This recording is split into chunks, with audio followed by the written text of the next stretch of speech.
जय राधा माधव कुंज बिहारी। जय राधा माधव कुंज बिहारी।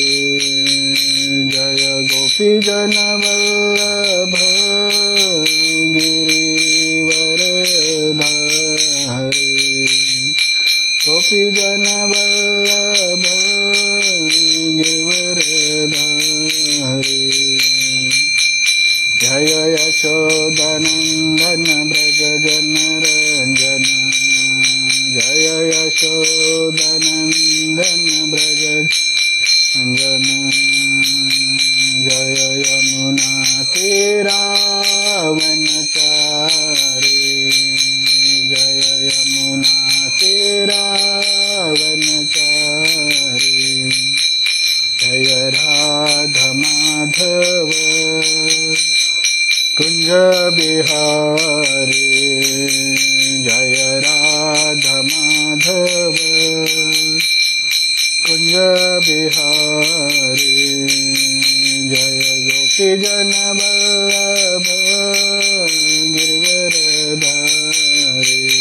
जय गोपी जन वल्लभ गिरिवरधारी।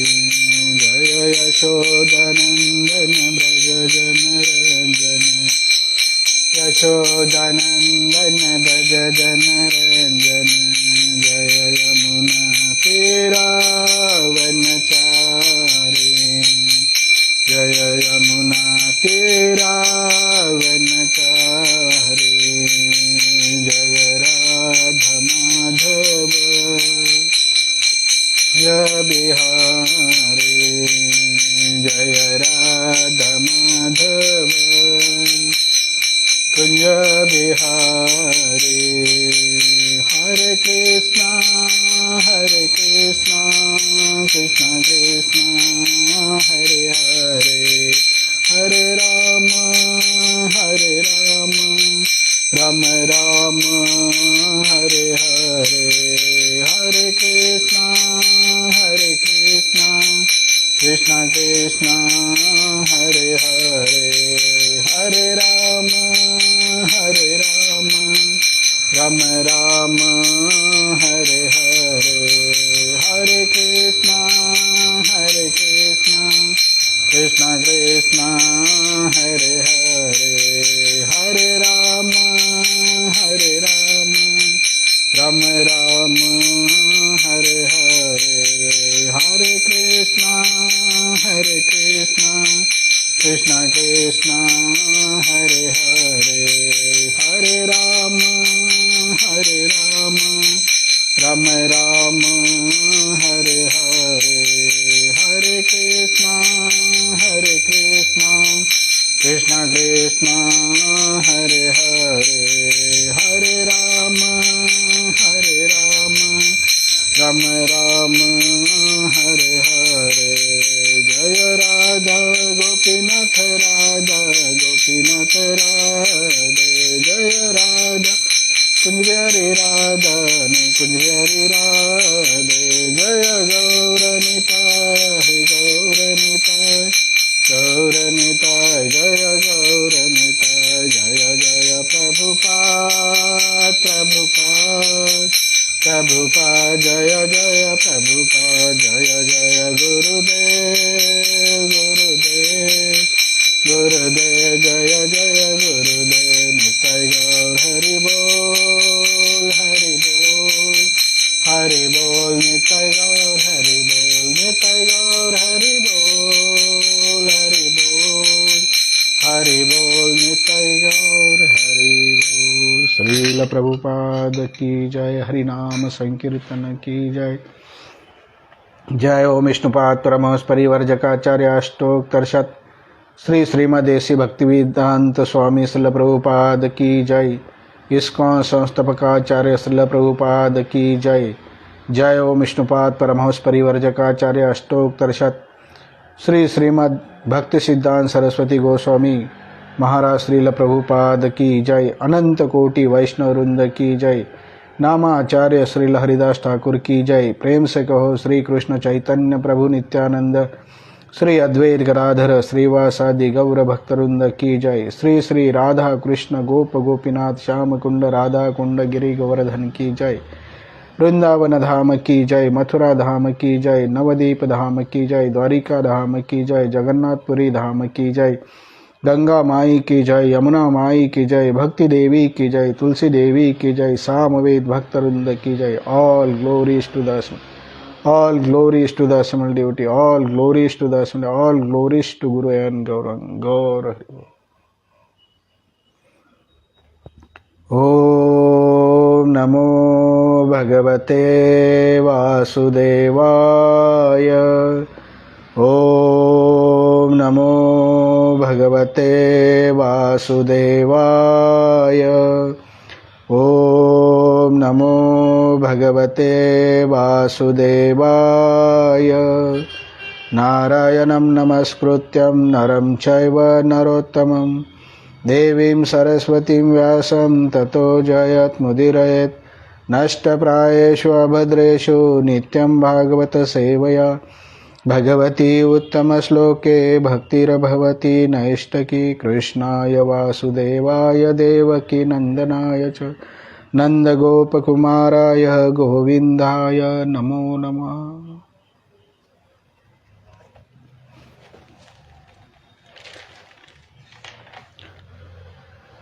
हरे कृष्णा। सभी भक्तों का अंतर्राष्ट्रीय कृष्ण भावनव संघ इस्कॉन छत्रपति संभाजी नगर की ओर से जो मंगलवार का श्रीमद् भागवतम का जो सुबह का जो चर्चा सत्र है उसमें सभी भक्तों का स्वागत है। आज हम श्रीमद् भागवतम का 6 नंबर का स्कंद, 5 नंबर का अध्याय और 36 नंबर का श्लोक के ऊपर चर्चा करेंगे। ये जो स्कंद क्रमांक 6 का अध्याय क्रमांक 5 जो है इसका शीर्षक है प्रजापति दक्ष द्वारा नारद मुनि को शाप। अगर आप हर मंगलवार के दिन अगर श्रीमद् भागवतम सुबह का अगर सुन रहे होगे तो हमारा जो अध्याय चल रहा है 5वां चल रहा है उसमें प्रजापति नारद मुनि को, प्रजापति दक्ष नारद मुनि को कैसे क्यों शाप देते हैं इसका वर्णन हुआ है। तो उसमें से हम आज 36 नंबर का श्लोक के ऊपर चर्चा करेंगे। श्री दक्ष उवाच अहो असाधो साधूनां साधुलिंगेन नस्तया अस्वाध्व कार्यभ कर्णां भिक्षो मार्ग प्रदर्शितः। अहो श्री दक्ष उवाच अहो असाधवो साधूनां साधुलिंगेन नस्तया अस्वाध्वर्यभकर्णां भिक्षो मार्ग प्रदर्शितः।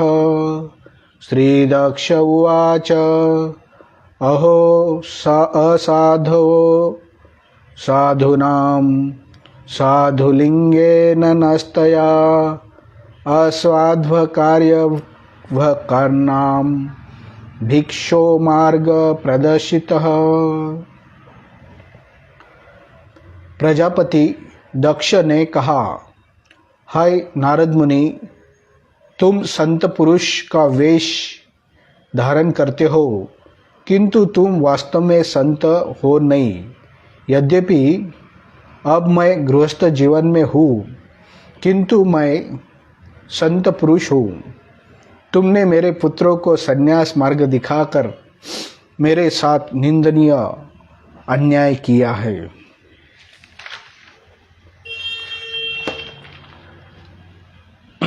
ओम अज्ञानतिमिरान्धस्य ज्ञानाञ्जनशलाकया चक्षुरुन्मीलितं येन तस्मै श्रीगुरुवे नमः। श्रीचैतन्यमनोभीष्टं स्थापितं येन भूतले स्वयं रूपकदा मह्यं ददाति स्वपदान्तिकं। नमो विष्णुपदाय कृष्णपृष्ठाय भूतले श्रीमते भक्तिवेदान्तस्वामिनिति नामने। नमस्ते सरस्वते देवे गौरवाणी प्रचारिणे निर्विशेष शून्यवादी पाश्चात्य देश तारिणे वांशाकल्पतरुभ्यश्च कृपा सिन्धुभ्येव च पतितानां पावनेभ्यो वैष्णवेभ्यो नमो नमः। हे कृष्ण करुणा सिंधु दीनबंधु जगत्पते गोपेश गोपिका कांत राधा कांत नमस्तुते। तप्त कांचन गौरांगी राधे वृंदावनेश्वरी वृषभानुसुते देवी प्रणमामि हरिप्रिये। जय श्री कृष्ण चैतन्य प्रभु नित्यानंद श्री अद्वैत गदाधर श्रीवासादि गौर भक्तवृंद। हरे कृष्णा कृष्णा कृष्णा हरे हरे, हरे राम राम राम हरे हरे, हरे कृष्णा कृष्णा कृष्णा हरे हरे, हरे राम राम राम हरे हरे, हरे कृष्णा कृष्णा कृष्णा हरे हरे, हरे राम राम राम हरे हरे। श्रील प्रभुपाद की जय।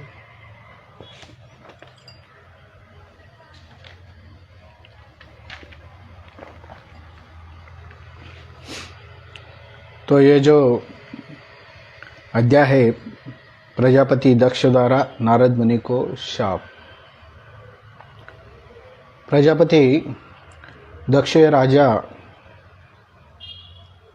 ने, हमने देखा है पिछले जो श्लोकों में कि प्रजापति दक्ष जो राजा थे उन्होंने बहुत ही घोर तपस्या करके भगवान विष्णु को प्रसन्न किया और भगवान विष्णु उनके ऊपर प्रसन्न हुए और उन्हें संतान उत्पन्न करने का आशीर्वाद दे दिया। तो उन्होंने पिछले कुछ श्लोक में देखा होगा कि उन्होंने अपने पत्नी से गर्भ से 10,000 संतानें उत्पन्न की और उनको फिर से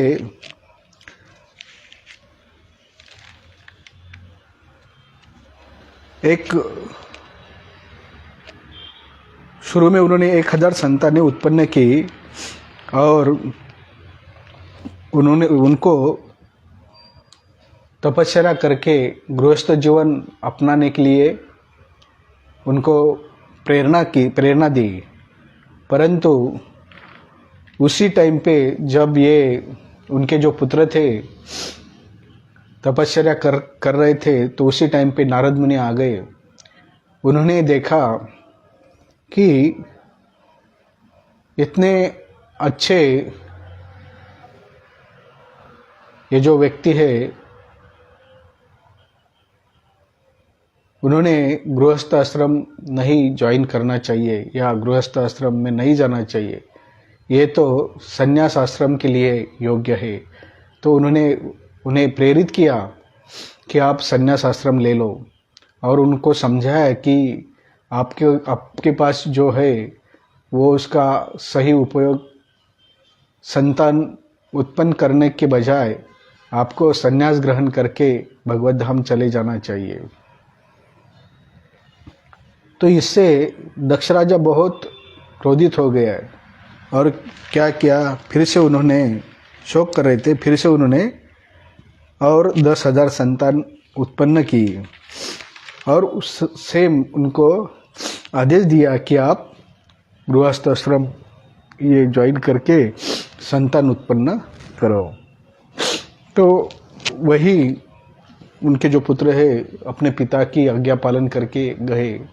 फिर से वहाँ पे नारद मुनि आ गए और उनको प्रेरित किया कि आपके पास आपके जितने जो है यह सात्विकता जो है, यह जो आपके पास तपश्चर्या है, यह केवल गृहस्थ जीवन अपना के संतान उत्पन्न करने के लिए नहीं है। तो आप संन्यास ग्रहण करके भगवत धाम चले जाना चाहिए। तो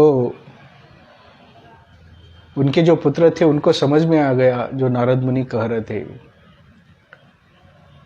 तो उन्होंने जो नारद मुनि कह रहे थे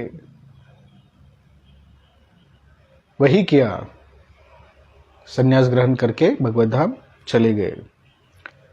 इस कृत्य से नारद मुनि के इस कृत्य से प्रजापति दक्ष बहुत क्रोधित हो गए और उनको अपशकुन बोलने लगे और उनको श्राप दिया। तो जैसे जैसे यह अध्याय आगे बढ़ जाएगा तो आपको समझ में आएगा कि कैसा और क्या श्राप दिया है। तो ये इस अध्याय में अपना इस श्लोक में जो 36 नंबर का श्लोक है उसके ऊपर चर्चा करेंगे। श्रील प्रभुपाद जी का जो तात्पर्य है बहुत ही सुंदर है, बहुत बड़ा तात्पर्य है, तो अपन उसके ऊपर चर्चा करेंगे। तात्पर्य बाय श्रील प्रभुपाद की जय। श्री चैतन्य महाप्रभु ने कहा, सन्यासीर अल्प छिद्र सर्वलोक गाय। यह चैतन्य चरित्रामृत मध्यलीला 12.51 का श्लोक है।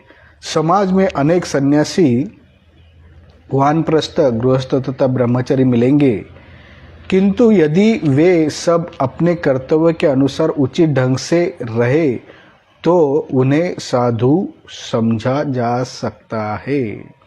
यहाँ पे स्पष्ट कहा गया है कि अपना जो समाज है, समाज में सन्यासी है, वानप्रस्थ है, गृहस्थ है और ब्रह्मचारी है। ये जो 4 आश्रम मिले, ब्रह्मचारी मतलब गृहस्थ, ब्रह्मचारी, वानप्रस्थ और सन्यासी। लेकिन क्या किया, हर व्यक्ति का अलग अलग अपना कर्तव्य होता है। सन्यासी का कर्तव्य अलग है, वानप्रस्थ का कर्तव्य अलग है, गृहस्थ का कर्तव्य अलग है और ब्रह्मचारी का कर्तव्य अलग है। अगर ये उनके कर्तव्य का अगर पालन करते, सही ढंग से अगर पालन करते तो हर व्यक्ति को साधु कहलाएगा। यहाँ पे स्पष्ट कहा गया है कि गृहस्थ व्यक्ति को भी साधु कहलाता है, लेकिन उसने गृहस्थ के जो कर्तव्य है वह निभाने चाहिए। ब्रह्मचारी को भी साधु कहलाएंगे, उसने अगर ब्रह्मचारी के जो कर्तव्य दिए, जो शास्त्रों में कर्तव्य दिए, उसका अगर सही ढंग से पालन किया तो उसको साधु कहलाएंगे। नहीं तो हम बहुत सारे अपने समाज में देखते हैं कि सन्यासी व्यक्ति है और वह सन्यास जो धर्म है उसके पालन नहीं करते। वानप्रस्थ व्यक्ति है, कहलाते तो हम वानप्रस्थी है, लेकिन उनके जो कर्तव्य है, जो शास्त्र में दिए हैं, वो पालन नहीं करते, तो उनको साधु नहीं कहलाएंगे। जो गृहस्थ व्यक्ति है लेकिन गृहस्थ के जो कर्तव्य दिए हैं तो वो उनको पालन नहीं करते, तो उनको साधु नहीं कहलाएंगे। लेकिन अगर कोई गृहस्थ व्यक्ति भी अपना जीवन शास्त्रों में दिया गया जो कर्तव्य है उनके अनुसार अगर वो पालन करता है तो निश्चित रूप से वह साधु कहलाएगा। प्रजापति दक्ष निश्चय ही साधु थे, क्योंकि उन्होंने ऐसी महान तपस्या की थी कि भगवान विष्णु उनके समक्ष प्रकट हो गए थे। निश्चित रूप से हम देखते हैं कि प्रजापति दक्ष महाराज निश्चित रूप से साधु थे, क्योंकि उन्होंने ऐसी महान तपस्या की थी कि उनके सामने भगवान विष्णु प्रकट हुए थे, तो भी उनमें त्रुटि निकालने की मनोवृत्ति थी। उन्होंने अनुचित तौर पर सोचा कि नारद मुनि असाधु है, लेकिन उनमें एक दुर्गुण था कि त्रुटि निकालने की उनकी मनोवृत्ति गई नहीं थी। तो इस मनोवृत्ति के कारण उनको लगा कि नारद मुनि असाधु है, क्योंकि उनका एक भ्रम था। क्योंकि नारद मुनि ने क्या किया, उनके जो लड़के थे, उनके जो पुत्र थे, उनको सन्यास ग्रहण करके भगवत धाम जाने के लिए प्रवृत्त किया था। क्योंकि नारद ने उनके इरादों को ध्वस्त कर दिया था। क्योंकि प्रजापति दक्ष का इरादा था, क्योंकि उनको भगवान विष्णु से वर मिला था कि आप संतति उत्पन्न कर सकते हैं, ज़्यादा से ज़्यादा संतति उत्पन्न कर सकते थे। उनका जो एम था, उनको लगता था कि मैं ज़्यादा से ज़्यादा संतति उत्पन्न करूं। उनका जो एम था वह नारद मुनि ने ध्वस्त किया मीन्स स्लैप हो गया, उनको नहीं कर पाए। क्योंकि नारद ने उनके इरादों को ध्वस्त कर दिया था। दक्ष ने अपने पुत्रों को नारायण सरस के पास तपस्या करने के लिए इस अभिलाषा से भेजा था कि वे ज्ञान से युक्त पूर्णतया गृहस्थ बन सके। राजा दक्ष का यही अभिलाषा थी कि वो नारायण सरस के पास तपस्या करने के लिए भेजे थे और वो ज्ञान से युक्त होकर पूर्णतया गृहस्थ बन सके। उनका यही था कि अच्छे से गृहस्थ, ज्ञान से युक्त जो गृहस्थ थे उनको बनाना था। किंतु नारद मुनि ने तपस्या में उनकी अति उच्च स्थिति का लाभ उठाकर उन्हें संन्यास आश्रम में वैष्णव बनाने का उद्देश्य दिया था। परंतु क्या हो गया था, नारद मुनि ने क्या किया, उनकी जो तपस्या और अति उच्च स्थिति का लाभ, अच्छी उच्च स्थिति थी उनकी, उनका लाभ उठाकर उनको संन्यास आश्रम में वैष्णव बनने का आदेश दिया। वैष्णव बनने का उपदेश दिया। यदि नारद मुनि तथा उनके अनुयायियों का कर्तव्य है, यही नारद मुनि तथा उनके अनुयायियों का कर्तव्य है। यहाँ पे श्रील प्रभुपाद जी स्पष्ट रूप में कहते हैं कि नारद मुनि ने जो किया है, उनके जो अनुयायी है, हम गुरु परंपरा से जुड़े हुए हैं, तो उनके जो नारद मुनि के जो अनुयायी है, उनका भी यही कर्तव्य है कि जो अच्छे हैं उनको संन्यास आश्रम में वैष्णव बनाने का उपदेश दिया। यदि नारद मुनि तथा उनके अनुयायी का यही कर्तव्य है, तो नारद मुनि ने जो किया है वह सही किया था, और उनके अनुयायी जो है उन्होंने यही ऐसा ही करना चाहिए था। उन्हें चाहिए कि वे सबों को इस जगत का परित्याग करने और भगवत धाम लौटने का मार्ग दिखलाए। यहाँ पे श्रील प्रभुपाद जी स्पष्ट लिखते हैं कि हर नारद जी के जो अनुयायी है, उनका कर्तव्य है कि हर व्यक्ति को इस जगत का परित्याग करके भगवत धाम लौटने का मार्ग दिखलाए। तो हम सब देख रहे हैं कि इस्कॉन अंतर्राष्ट्रीय कृष्ण भक्त संघ श्रील प्रभुपाद जी का एक ही हेतु है कि इस भौतिक जगत से जल्दी से जल्दी अपना बिजनेस जो कुछ है वह संभाल तो खत्म करके भगवत धाम जाना चाहिए। तो सभी शास्त्रों का यही उद्देश्य है, या सभी साधु संतों का यही उद्देश्य है। पर्टिकुलरली श्रील प्रभुपाद जी की जो बुक्स है, उन्होंने जो जिसके ऊपर जो जोर दिया है वह इस भौतिक जगत में रहने के लिए नहीं दिया। तो इस भौतिक जगत में जो आए हुए हो, तो अपनी भक्ति बढ़ा के या अपना जो ज्ञान का स्तर या भक्ति भाव का स्तर बढ़ा के इस भगवत धाम से, इस भौतिक जगत से जितने जल्दी हो सके उतने जल्दी भगवत धाम जाने के लिए तैयारी करना चाहिए। किंतु प्रजापति दक्ष अपने पुत्रों के संबंध में नारद मुनि द्वारा दिए गए कर्तव्य की महानता को नहीं देख पाए। यहाँ पे एक दक्ष महाराज का एक दुर्गुण या कमी देख सकते हैं कि नारद मुनि का जो हेतु था वह उनके पुत्र के बारे में नहीं समझ पाए।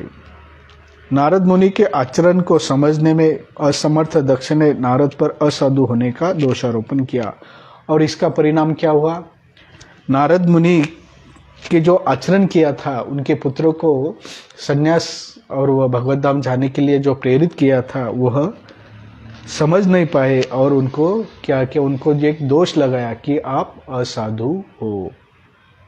दोष लगाया नारद मुनि को कि आप साधु नहीं हो। इस संदर्भ में भिक्षु मार्ग शब्द अत्यंत महत्वपूर्ण है। सन्यासी को त्रिदंडी भिक्षु कहा जाता है। जो सन्यासी रहते हैं उनको क्या कहा जाता है? त्रिदंडी भिक्षु, क्योंकि उनका कर्तव्य है कि वह गृहस्थ के घरों में से भिक्षा मांगे और गृहस्थों को आध्यात्मिक उपदेश दे। ये जो सन्यासी जो रहते हैं उनका क्या है? त्रिदंडी भिक्षु कहते हैं। और उनका कर्तव्य क्या है कि ये जो गृहस्थ रहते हैं गृहस्थ के घरों में भिक्षा मांगे, अपना उदर निर्वाह करने के लिए उनको घरों में भिक्षा मांगे और गृहस्थ को आध्यात्मिक उपदेश दे। उनका क्या कर्तव्य है? जो गृहस्थ है उनको भौतिक जगत में बढ़ाने के लिए, चढ़ाने के लिए उपदेश मत नहीं देना। उनको क्या करने का है कि आध्यात्मिक उपदेश देना चाहिए। सन्यासी को द्वार द्वार जाके भिक्षा मांगने की अनुमति है, किंतु गृहस्थ ऐसा नहीं कर सकता। जो सन्यासी रहते हैं कि वह द्वार द्वार जाके भिक्षा मांग सकते हैं, लेकिन गृहस्थ ऐसा नहीं कर सकता, क्योंकि गृहस्थ का कर्तव्य अलग है, सन्यासी का कर्तव्य अलग है। तो ये जो शास्त्र में दिया है कि सन्यासी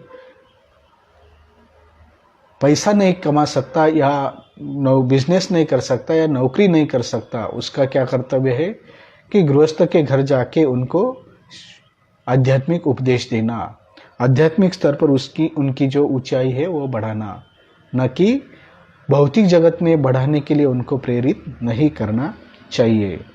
गृहस्थ 4 आश्रमों के अनुसार अपनी जीविका चला सकते हैं। ये जो गृहस्थ है वह अपने 4 आश्रम है उनके अनुसार अपनी जीविका चला सकते हैं। ब्राह्मण गृहस्थ विद्वान बनकर तथा सामान्य लोगों को भगवान की पूजा करने की विधि बताकर जीविका अर्जित कर सकता है। यहाँ पे बताया, शास्त्र में बताया है कि ब्राह्मण अगर कोई गृहस्थ है तो वह क्या करता है? ये जो सामान्य लोग हैं उनको भगवान की पूजा का विधि बताकर बताकर उनकी जीविका अर्जित कर सकता है। वह जो उनको दक्षिणा देंगे वो दक्षिणा के ऊपर उनकी जीविका कर सकता है। वह स्वयं पूजा का कार्य कर सकता है। इसलिए यह कहा जाता है कि एकमात्र ब्राह्मण ही अर्चा विग्रह पूजा में लगे। यहाँ पे ब्राह्मण का कर्तव्य बताया है कि वह पूजा पाठ कर सकता है और अर्चा विग्रह की पूजा कर सकता है। तो इसलिए एकमात्र ब्राह्मण ही, हम सब देखते हैं कि मंदिरों में जो मुख्य पुजारी रहते हैं वो ज़्यादा से ज़्यादा ब्राह्मण ही रहते हैं, क्योंकि उनका शास्त्रों में कार्य ही दिया है कि आप पूजा पाठ कर कीजिए। और वो अर्चा विग्रह की जो पूजा करके उनके ऊपर जो दान दक्षिणा मिलेगी उसके ऊपर आप उनका उदर निर्वाह कर सकते हैं। और लोग अर्चा विग्रह पर जो भी प्रसाद भेंट करे उसे ग्रहण करे। और यहाँ पे कहा गया है कि जो लोग अर्चा विग्रह पर जो प्रसाद के रूप में जो भेंट करते हैं वह आप ग्रहण कर सकते हैं। यद्यपि कभी कभी ब्राह्मण दान ले सकता है। यहाँ पे स्पष्ट कहा सकता है कि अगर उन्होंने पूजा पाठ किया है तो अगर कोई गृहस्थ व्यक्ति उनको ब्राह्मण को दान देना चाहता है तो वह दान ले सकता है, किंतु वह निजी भरण पोषण के लिए नहीं, अपितु अर्चा विग्रह की पूजा करने के लिए, अर्चा विग्रह पूजा करने के लिए होता है। यहाँ पे स्पष्ट कहा गया है कि जो ब्राह्मण को दान मिलेगा वह खुद के उदर निर्वाह के लिए नहीं रहता, वह तो अर्चा विग्रह की पूजा पाठ करने के लिए, वो जो सामग्री रहती है उनको मेंटेन करने के लिए रहता है। इस तरह ब्राह्मण अपने भावी इस्तेमाल के लिए कुछ ही संग्रह नहीं कर सकता। यहाँ पे स्पष्ट कहा गया है कि वह ब्राह्मण अपने भावी जीवन के लिए कुछ संग्रह नहीं कर सकता है, क्योंकि वह जो अर्चा विग्रह के ऊपर जो कुछ प्रसाद के रूप में जो मिलेगा वह भोजन वह ग्रहण कर सकता है, और जो दान दक्षिणा मिलेगी वह अर्चा विग्रह को मेंटेन करने के लिए और या उनको पूजा अर्चा करने के लिए कर सकता है। तो वह ब्राह्मण अपने भावी जीवन के लिए तो कुछ ऐसा इकट्ठा नहीं कर सकता है, कर नहीं सकता। यह स्पष्ट अपना शास्त्रों में दिया। लेकिन आप देखते होंगे कि कलयुग के जो ब्राह्मण है वह क्या कर सकते हैं या क्या करते हैं। क्योंकि वो शास्त्रों का पालन नहीं करते। इसी तरह क्षत्रिय नागरिकों से कर वसूल कर सकते और उन्हें नागरिक की रक्षा भी करनी चाहिए। यहाँ पे क्षत्रिय का कर्तव्य बताया है कि क्षत्रिय नागरिकों से कर वसूल कर सकते हैं और उनको ये कर जो मिलेगा इससे वो नागरिक की रक्षा कर सकते हैं। लेकिन हम अब के कलयुग के जगत में देख सकते हैं कि क्षत्रिय क्या कर रहे हैं। कर तो वसूल करते हैं लेकिन उसका इस्तेमाल अपने लिए करते हैं, नहीं तो नागरिकों की जो रक्षा करने के लिए नहीं करते या उनका जो डेवलपमेंट के लिए नहीं करते। खुद तो बहुत ही बड़े चढ़े रहते हैं या खुद की सामग्री या खुद का जो प्रॉपर्टी बढ़ाते रहते हैं, लेकिन ये जो कर का जो फंड रहता है उससे वह नागरिकों की जो सुविधा उपलब्ध करनी चाहिए, रक्षा करनी चाहिए, उनकी जो सुविधा देनी चाहिए वह नहीं करती है। यह तो कलयुग का घोर लक्षण है। विधि विधानों को लागू करना चाहिए और कानून तथा व्यवस्था बनाए रखना चाहिए। यहाँ पे स्पष्ट किया गया है जो कुछ कर मिलेगा वह उसी कर से वह विधि विधानों को लागू करना चाहिए और कानून व्यवस्था बनाए रखना चाहिए। तो हम सब देखते हैं कि किस तरह आज के जो लीडर है, पॉलिटिक्स लीडर है, वह क्या कर रहे हैं। कर तो वसूल करते हैं लेकिन उसका इस्तेमाल खुद के लिए करते हैं, ताकि वह लोगों की जो विधि विधानों की व्यवस्था करने के लिए नहीं करते। वैश्यों को कृषि तथा गौरक्षा द्वारा अपनी जीविका चलानी चाहिए। यहाँ पे वैश्यों का कर्तव्य बताया है कि कृषि या खेती करके या गौरक्षा करके अपनी जीविका चलानी चाहिए। तो ठीक है, सभी वैश्य जो है वह खेती करके और गौरक्षा करके नहीं तो चलाना चाहिए। लेकिन आज हम देखते हैं कि वैश्य क्या कर रहे हैं। खेती करना तो सबने बंद कर दिया है और गाय को पालन करना तो बहुत ही मुश्किल हो गया है। सबने कत्तल खाने में भेज देने का सोचा है, क्योंकि कौन करेगा। और खेती करने के लिए उन्होंने इतने आधुनिक औजार निकाले हैं तो उनको करने की ज़रूरत ही नहीं लग रही। तो हम सब देखते हैं तो इसका परिणाम क्या हो रहा है। अगर आप खेती औजारों से करेंगे तो धान, जो गाय को जो धान चाहिए वह कहाँ से मिलेगा। और इस कंक्रीट जंगल में हम सब देखते हैं कि शहर बढ़ रहे हैं, डे बाय डे शहर बढ़ रहे हैं और खेती कम हो रही है। हर कोई, ये जो शहर बढ़ रहे हैं, बिल्डिंग बढ़ रहे हैं, तो इसके क्या हो रहा है कि खेती कम हो रही है, पॉपुलेशन तो बढ़ रही है। और इसका इफेक्ट क्या हो रहा है कि जैसे जैसे खेती कम हो रही और यह जो शहर बढ़ रहे हैं, तो इसका इफेक्ट हो जाएगा कि पॉपुलेशन तो बढ़ेगी लेकिन खेती कम हो जाएंगी। अगर खेती कम हो जाएगी तो उनकी जीविका क्या करेंगे। और तथा शूद्रों को तीनों उच्च वर्णों से की सेवा करनी चाहिए।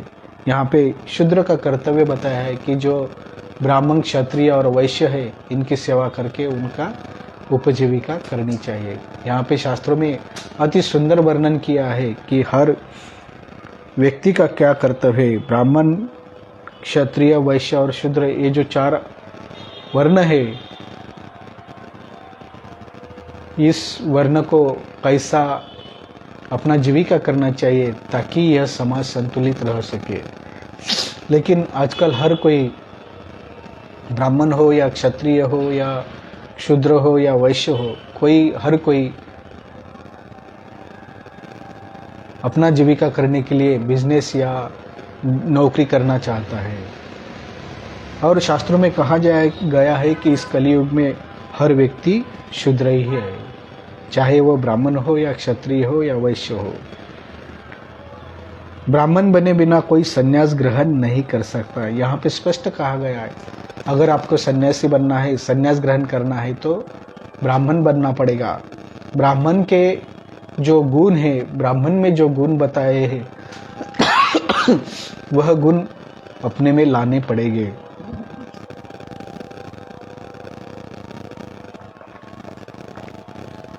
जब तक वह ब्राह्मण के गुण अपने नहीं आएंगे आप संन्यास ग्रहण नहीं कर सकते। सन्यासी तथा ब्रह्मचारी द्वार द्वार जाकर भीख मांग सकते हैं किंतु गृहस्थ नहीं।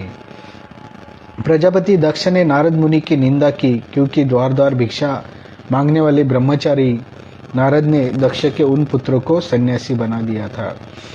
हम सब देख रहे हैं कि प्रजापति दक्ष राजा ने नारद मुनि की कैसी निंदा की कि क्यों निंदा की, क्योंकि उन्होंने उनके जो पुत्र थे उनको सन्यासी बना दिया था जो गृहस्थ बनने के लिए प्रशिक्षित किया जा रहे थे। इसका नारद जी को राजा दक्ष को क्यों गुस्सा आया कि मैं उनको एक अच्छा गृहस्थ बनना चाह रहा था। वो क्या बनाने जा रहे थे कि एक अच्छा गृहस्थ बनाने जा रहे थे। दक्ष नारद पर अत्यधिक क्रुद्ध थे क्योंकि उन्होंने सोचा कि नारद ने उसके साथ घोर अन्याय किया। इसी वजह से दक्ष राजा नारद मुनि के ऊपर बहुत ही क्रोध हुए क्योंकि उन्होंने उनके साथ एक घोर अन्याय किया है। दक्ष के मत अनुसार नारद मुनि ने दक्ष के अनुभवहीन पुत्रों का गुमराह किया था। उनको एक दक्ष राजा को गलत फहमी हुई कि नारद मुनि ने उनके जो पुत्र थे उनको गुमराह किया, मीन्स चीटिंग करके उनको बनाया, बोल तो सन्यासी बनाया। दक्ष अपने पुत्रों को अबोध बालक मानता था जिन्हें नारद ने सन्यास आश्रम दिखलाकर गुमराह बनाया। दक्ष राजा का कहना था कि उनके जो पुत्र थे अबोध बालक थे, उनको कोई जानकारी नहीं थी और वे नारद जी के चंगुल में आके फंस गए हैं। इन सब बातों के कारण प्रजापति दक्ष ने नारद मुनि पर दोषारोपण किया कि वे असाधु थे और उन्हें साधु का वेश धारण नहीं करना चाहिए। इसी कारण से दक्ष राजा ने नारद मुनि को असाधु कहा और उनका कहना था कि नारद जी वो जो वेश धारण करते हैं, भगवा वेश जो धारण करते हैं वह नहीं करना चाहिए था। कभी कभी संत पुरुष को गृहस्थ द्वारा गलत समझा लिया जाता है। हम सब देखते हैं कि इस कलयुग में कभी कभी जो अच्छे भी संत रहते हैं, लेकिन ये जो गृहस्थ लोग के अनुसार उनको क्या बोलते गलत समझा जा सकता है। विशेषता है जब वह गृहस्थों के युवा पुत्रों को कृष्ण भावनाओं को स्वीकार करने का उपदेश देते हैं। तो हम सब देखते हैं कि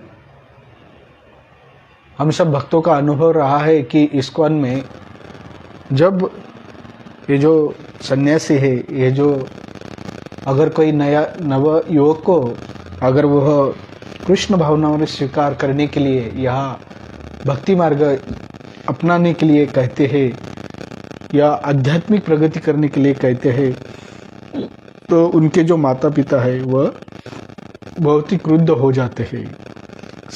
सामान्यतया एक गृहस्थ सोचता है कि गृहस्थ जीवन में प्रवेश किए बिना वह संन्यास आश्रम में ठीक से प्रवेश नहीं कर सकता। गृहस्थ लोगों का एक गलत फैमिली है कि अगर कोई जब तक कोई गृहस्थ जीवन नहीं अपनाता बोलते अमल में नहीं लाता तब तक वह संन्यास आश्रम में प्रवेश नहीं कर सकता। यदि कोई युवा व्यक्ति नारद के या उनकी गुरु परंपरा किसी सदस्य के उपदेशों को अनुसार संन्यास आश्रम का मार्ग अपनाता है, तो हम सब देखते हैं कि इस्कॉन में भी अंतर्राष्ट्रीय कृष्ण भक्ति संघ के जो सन्यासी है या जो भक्त है वह दूसरे भक्त गृहस्थ भक्तों को भक्त बनाना चाहते हैं या आध्यात्मिक ज्ञान देना चाहते हैं, तो आध्यात्मिक अगर ज्ञान देना चाहते हैं तो वह स्वीकार नहीं करते और उनको दोषारोपण देते हैं।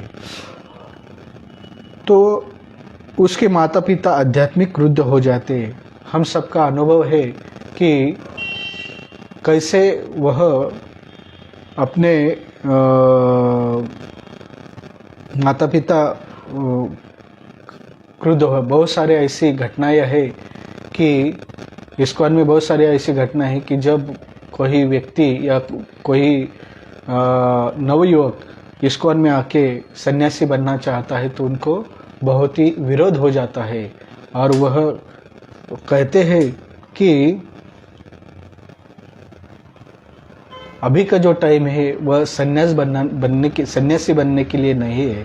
पहले गृहस्थ जीवन अप्लाई करो और बाद में आप सन्यासी बन सकते हैं। यही घटना हमारे कृष्ण भावनामृत आंदोलन में देखी जाती है।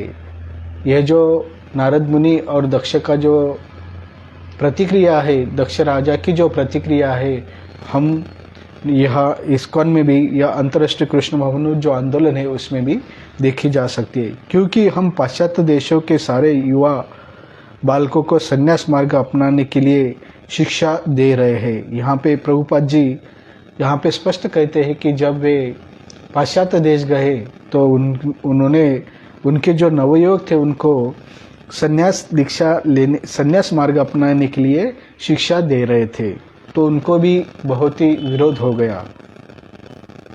हम गृहस्थ जीवन को अनुमति देते हैं, किंतु गृहस्थों को भी त्याग के मार्ग का पालन करना है।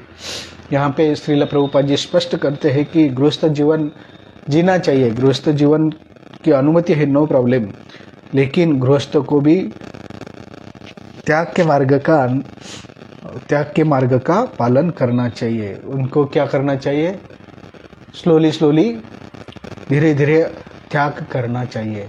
नहीं तो अगर वह गृहस्थ आश्रम में ही अगर पकड़ के रहेंगे तो उसका कुछ फायदा है नहीं हो जाए। यहाँ तक कि गृहस्थ को अनेक बुरी आदतों को छोड़ना पड़ता है, जिससे उनके माता पिता सोचते हैं कि उसका जीवन एक तरह से विनष्ट हो गया है।